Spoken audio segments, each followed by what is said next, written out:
Bonjour à tous, c'est Vanaimac. Nous allons parler aujourd'hui des médiums, l'azur, encre. Donc il y a une grosse, parfois des gros débats, des grosses confusions entre les trois. Qu'est-ce que c'est que le médium? Alors déjà on va présenter simplement ce produit. Alors le médium, c'est simplement ce qui va contenir la peinture, ce qui va contenir le pigment. Donc là, ici, c'est une bouteille de vernis mat Prince Auguste. C'est exactement la même chose, hein. C'est du médium. Simplement, vous avez en fait une formule qui est non concentrée en pigment, donc il n'y a aucun pigment dedans. Voilà, donc pour ceux qui ignoraient à quoi ça ressemblait, voilà. C'est quelque chose d'un petit peu pâteux, un petit peu épais.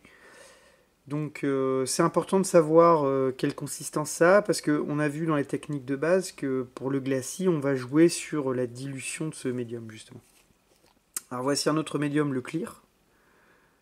Hop, celui-là est beaucoup plus liquide. Mais c'est un médium aussi, il peut servir de médium aussi. Il sert aussi de diluant puisqu'il est très liquide. Voilà, donc vous avez deux bases en fait qui permettent de contenir les pigments. Alors, quand vous prenez de la lasure, en réalité, ce que vous achetez, c'est à peu près cette chose-là, dans laquelle on a une concentration en pigment relativement peu importante, hein. Donc ici, on a un pigment sombre en concentration vraiment assez basse par rapport à ce que je vais vous montrer après. Vous voyez qu'en fait, si on travaille la matière comme ça, on va obtenir les transparences. Donc je pourrais vous faire une petite démonstration après sur une figurine, quel intérêt ça a de travailler comme ça. Donc ce qui va être important, c'est donc que cette teinte se dépose sur des grandes surfaces avec peu d'effort. Alors ici, Prince Auguste R, on est entre l'encre et la peinture traditionnelle. On a un médium qui est extrêmement liquide, mais surtout on a une saturation de la couleur vraiment très forte. Donc en fait, vous allez voir que je vais ajouter un petit peu d'eau au mélange et vous allez voir qu'en fait on a une couleur qui est très vive. Voilà. Par rapport à notre lasure Warpaint Quick Shade. Alors il faut savoir que les marques jouent énormément sur les termes, hein, entre encre, lavis, glacis. Alors moi j'aimerais bien qu'on sorte un petit peu de la logique commerciale de la chose et que plutôt que d'acheter n'importe quoi sans trop réfléchir, on sache un petit peu de quoi il s'agit.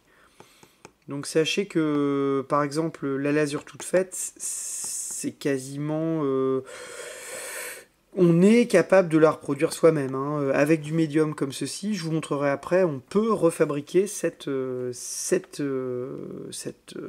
composition de peinture juste avec du médium. Et justement, voilà, de l'encre. Donc là, de l'encre à dessiner Liquitex. Alors, dont on peut servir en lavis, vous allez voir pourquoi. C'est donc ici le médium le plus liquide. Alors je me demande même s'il y en a beaucoup du médium, parce que c'est vraiment, vraiment, vraiment quelque chose d'aussi liquide que de l'eau.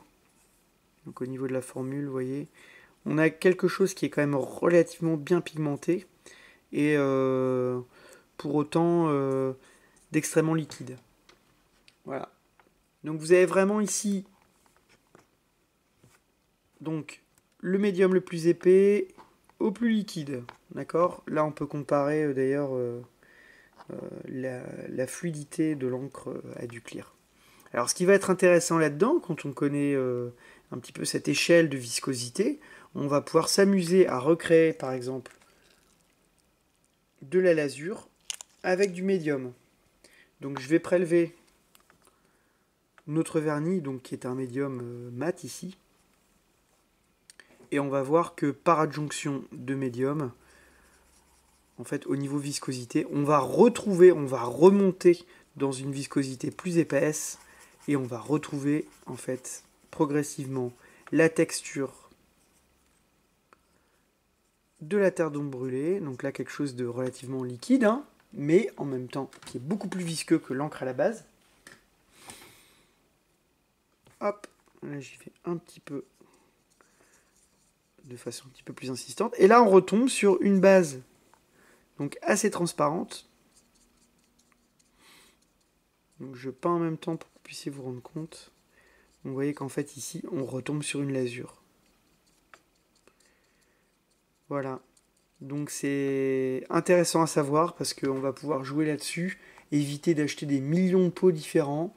Bon, il est vrai que certains préfèrent avoir des pots de peinture tout prêts, mais je pense que voilà, vous avez au moins le mérite de savoir qu'on peut retomber sur des formules similaires sans forcément exploser le porte-monnaie. Alors après, l'autre intérêt aussi, c'est que vous puissiez faire des tests par vous-même, que vous puissiez constater ça par vous-même. C'est très important de prendre ce temps-là. Et vous verrez que vous serez beaucoup plus à l'aise avec ces textures. Donc sachant qu'ici, j'ai choisi de travailler sur des bases terre d'ombre brûlée, hein, donc le Strong Tone, terre d'ombre brûlée et le Umber, Raw Umber de Liquitex, qui sont des teintes relativement proches, même si on voit que le Raw Umber tend un peu plus sur le vert ici. La terre d'ombre brûlée est beaucoup plus saturée vers le noisette et le Strong Tone est plus sombre en fait. Hein, mais ça reste quand même relativement comparable. Donc vous voyez qu'on peut fabriquer soi-même sa couleur avec les bons médiums.